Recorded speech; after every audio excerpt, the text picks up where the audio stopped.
तो हेलो दोस्तों, welcome to रेसलुक। Pro wrestling से जुड़ी हुई सारी अपडेट्स पाने के लिए आप मेरे चैनल को सब्सक्राइब कर दीजिए। और इस वीडियो में हम बात करेंगे स्पेशली अपडेट्स एंड न्यूज़ के बारे में। और उससे पहले मैं आपको दिवाली की बहुत सारी शुभकामनाएं देना चाहता हूं। Me and my family wish you all my audience to a happy Diwali. अपनी फैमिली का ध्यान रखें, अपनी फैमिली के साथ दिवाली बनाएं, बहुत सारी पूजा करें, बहुत सारी मिठाइयाँ खाएं और अपने एनवायरनमेंट का भी ध्यान रखें। तो क्रैकर्स थोड़े कम जलाइए मगर कम जलाइए। तो अपडेट एंड न्यूज़ की शुरुआत करते हैं और सबसे पहले मैं आपको बताता हूँ कि स्मैकडाउन की इस हफ्ते की रेटिंग क्या रही।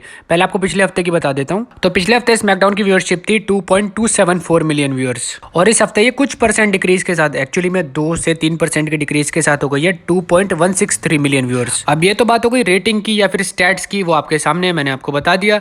लेकिन अगर बात की जाए शो की क्वालिटी की, तो ठीक ठाक सा ये शो था। मैंने कहूँगा बहुत ही बेटर ये शो था, ठीक ठाक सा ये शो था। कुछ चीज़ें ऐसी थी जो बढ़िया हो सकती थी। एग्जांपल के लिए जो मैंने आपको शायद पिछली वीडियो में भी बताया था कि कैरियन क्रॉस और ड्रू मैकिंटायर की मैच का जो सेटअप है वो बढ़िया हो सकता था। पर ठीक है, स्मैकडाउन का बढ़िया चल रहा है। एटलीस्ट 2.20 मिलियन के आसपास स्मैकडाउन हमेशा रह रही है जब से ट्रिपल एच ने एटलीस्ट चार्ज संभाला है, तब से लेकर अब तक। तो सही है स्मैकडाउन का सीन। अब बात करते हैं ओमोस और ब्रॉन स्ट्रोमन के बारे में। तो स्मैकडाउन के एपिसोड में हमने देखा था ब्रॉन स्ट्रोमन और ओमोस का थोड़ा बहुत फेस ऑफ। अब स्मैकडाउन के एपिसोड में तो फेस ऑफ हो गया, लेकिन लाइव इवेंट्स के दौरान जो लाइव ऑडियंस बैठी होती है उनके लिए मजा कुछ ज्यादा ही है, क्योंकि ब्रॉन स्ट्रोमन और ओमोस के बीच एक अच्छा खासा मैच भी हुआ था लाइव इवेंट्स के दौरान। तो बढ़िया चल रहा है ओमोस और ब्रॉन स्ट्रोमन के बीच। इनके बिल्डअप और इनकी फ्यूड लाइव इवेंट्स के दौरान तो एक्टिवेट कर दी गई है। अब देखते हैं स्मैकडाउन के एपिसोड में क्या क्या करते हैं ये दोनों जायंट्स, ये दोनों मॉन्स्टर्स। और हाँ, एक चीज और बता दूं, इनकी जो स्मैकडाउन में फेस ऑफ वाली वीडियो थी उसको यूट्यूब पे 2 मिलियन व्यूज हो चुके हैं, तो ये भी एक कमाल की बात है। और इससे एक और बात क्लियर हो जाती है कि फैंस का इस फ्यूड में इंटरेस्ट है, इन दो जायंट्स, इन दोनों मॉन्स्टर्स की फ्यूड में बिल्डअप में इंटरेस्ट है।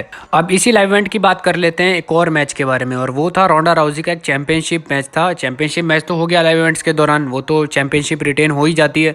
लेकिन एक और चीज करी रोंडा राउजी ने जो बड़ी कमाल की थी। तो मैच जीतने के बाद रोंडा राउजी जाती हैं और एक फैन के हाथ में एक पोस्टर होता है, एक बैनर होता है, और उसे फाड़ देती हैं। बिल्कुल एक हील टैक्टिक्स का यूज किया उन्होंने। अब रोंडा राउजी अगर मैं बात करूं रोस्टर के हिसाब से, तो रोस्टर के हिसाब से वो हील सुपरस्टार लिस्टेड हैं और इसी हील टैक्टिक्स को वो कंटिन्यू कर रही हैं, अपने हील पर्सोना को कंटिन्यू कर रही हैं वो लाइव इवेंट्स के दौरान।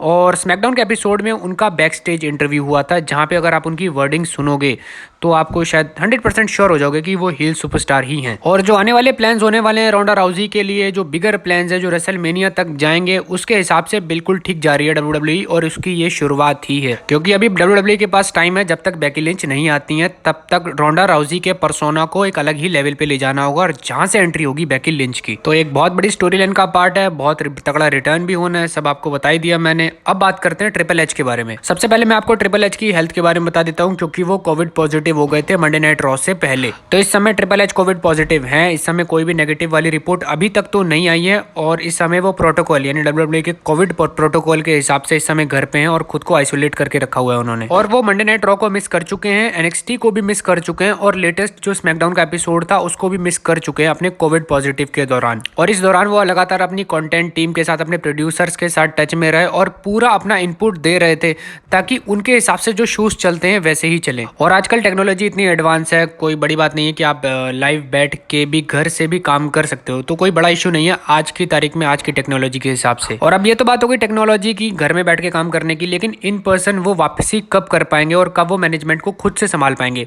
तो एक हफ्ता अभी और लगेगा उनको ठीक होने में। तो एटलीस्ट आप मान के चलिए क्राउन जूल से पहले जो आखिरी मंडे नाइट रॉ का एपिसोड होगा वहां तक ट्रिपल एच वापस आ जाएंगे। अब बात करते हैं ब्रे वाइट के बारे में। तो बहुत सारी फेक न्यूज चलती हैं सोशल मीडिया पे ब्रे वाइट से जुड़ी हुई या फिर वाइट सिक्स फैक्शन से जुड़ी हुई, और कुछ रिपोर्ट्स तो ऐसी होती है, मान लीजिए एक रिपोर्ट ऐसी आई जो दूसरी से बिल्कुल अलग थी, और दूसरी रिपोर्ट ऐसी आई जो पहली से बिल्कुल अलग थी। तो मतलब ये बहुत ही एक कंफ्यूजिंग सा केस हो जाता है ब्रे वाइट के मामले में। अब मैं आपको एग्जांपल के लिए बता देता हूँ, एक रिपोर्ट मैंने पढ़ी थी जहाँ पे ये था कि ब्रे वाइट अपनी खुद की स्टोरी लाइन को खुद कंट्रोल कर रहे हैं, और उसी रिपोर्ट में एक और चीज लिखी थी कि उनका कॉन्ट्रैक्ट ऐसा है कि उनको कोई इंटरफेयर नहीं करेगा उनके किसी भी क्रिएटिव कंटेंट में। तो ये थोड़ी फेक न्यूज चलती है, लेकिन अब मैं आपको रियल न्यूज बताता हूँ जो कई सोर्सेज से मुझे पता चली, एक से नहीं कई सोर्सेज से मुझे पता चली। वो ये है कि ब्रे वाइट के साथ उनकी पूरी एक टीम है जो उनके क्रिएटिव कंटेंट को संभालती है। तो जो मतलब फेक न्यूज़ चलती है कि वो खुद से संभालते हैं अपनी क्रिएटिव कंटेंट को, बिल्कुल सिंगल, बिल्कुल अलोन, ऐसा कुछ नहीं है। पूरी एक टीम बैठती है जो पूरे क्रिएटिव कंटेंट को, क्रिएटिव आर्टिस्ट जो भी कह लो आप,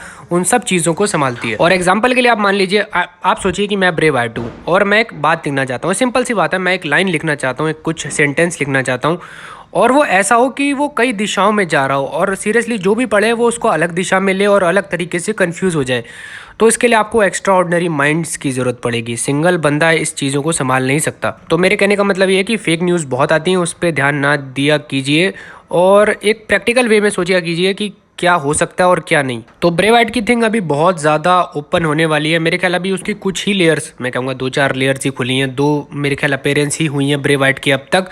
तो बहुत कुछ होने वाला है ब्रे वाइट की स्टोरी लाइन में और बहुत सारे सरप्राइजेस अभी आपको और भी मिलेंगे। और अब बात करते हैं हमारे ट्राइबल चीफ रोमन रेंस के बारे में, पॉल हेमन के बारे में। तो कल हम संडे को जब हमने मैच देखा इंडिया वर्सेस पाकिस्तान का, जिसमें इंडिया जीती, विराट कोहली की एक बहुत ही शानदार नॉक थी उसमें। और मैच जीतने के बाद विराट कोहली ने एक जेस्चर किया था, वो था वी द वन वाला। और यहाँ पे आप स्क्रीन पे देख सकते हो। और जिसको पकड़ा हमारे पॉल हेमन यानी ट्राइबल चीफ के वाइस मैन ने, और उन्होंने पूरी एक पोस्ट डाली विराट कोहली को टैग करते हुए। और उन्होंने सिंपली दिवाली की बहुत सारी शुभकामनाएं दी हम सबको ऑल ओवर द वर्ल्ड, और सेलिब्रेट विराट कोहली के सेलिब्रेशंस को भी एक्सेप्ट किया। और साथ ही साथ एक और लाइन बोली कि विराट कोहली ने एक्सेप्ट कर लिया, मतलब एक्नॉलेज कर लिया हमारे ब्लड लाइन चीफ यानी ट्राइबल चीफ रोमन रेंस को। तो वाइस मैन हमारे पॉल हेमन बहुत ही दिमाग वाले प्राणी हैं, मतलब सीरियसली, क्योंकि उनको पता है कि इंडियन मार्केट को कैसे कैप्चर करना है और कैसे हेडलाइन बनानी है। और इसीलिए आप देखते हो कई बार डब्ल्यूडब्ल्यू सुपरस्टार जो है वो क्रिकेट से अपने आप को एक तरीके से कनेक्ट करने की कोशिश करते हैं। एग्जांपल के लिए जॉन सीना ले लो, या फिर ट्राइबल चीफ हमारे रोमन रेंस, या फिर पॉल हेमन। तो हर तरीके से क्रिकेट को कैप्चर करके आप अच्छी मार्केट बना सकते हो, क्रिकेट से आप अच्छी हेडलाइन बना सकते हो। और आप सबको पता है, मैं तो शायद थोड़ा वर्ल्ड पॉलिटिक्स का थोड़ा स्टूडेंट हूँ, तो मुझे पता है कि इंडियन मार्केट कितनी बड़ी है। और इसीलिए सिंपल सा लॉजिक लगाते हैं हमारे डब्ल्यूडब्ल्यू के क्रिएटिव लोग, दिमागदार लोग, कि क्रिकेट को खुद से कनेक्ट कर दो और आपको अच्छी खासी अटेंशन भी मिल जाएगी और अच्छी खासी ऑडियंस मिल जाएगी और अच्छा खासा हेडलाइन भी मिल जाएगी। तो इसी पॉजिटिव नोट के साथ वीडियो को समाप्त करते हैं। हमें बहुत सारी दिवाली की सेलिब्रेशंस मिल चुकी हैं डब्ल्यूडब्ल्यू की तरफ से, पूरा वीडियो पैकेज आ चुका है, शायद मैं आपको डिस्क्रिप्शन में लिंक भी दे दूंगा उसका। तो इसी नोट के साथ वीडियो को समाप्त करते हैं। ये थी मेरी आज की वीडियो। प्लीज़ चैनल को सब्सक्राइब कर दो, लाइक कर दो और शेयर कर दो। और आप सभी को हैप्पी दिवाली।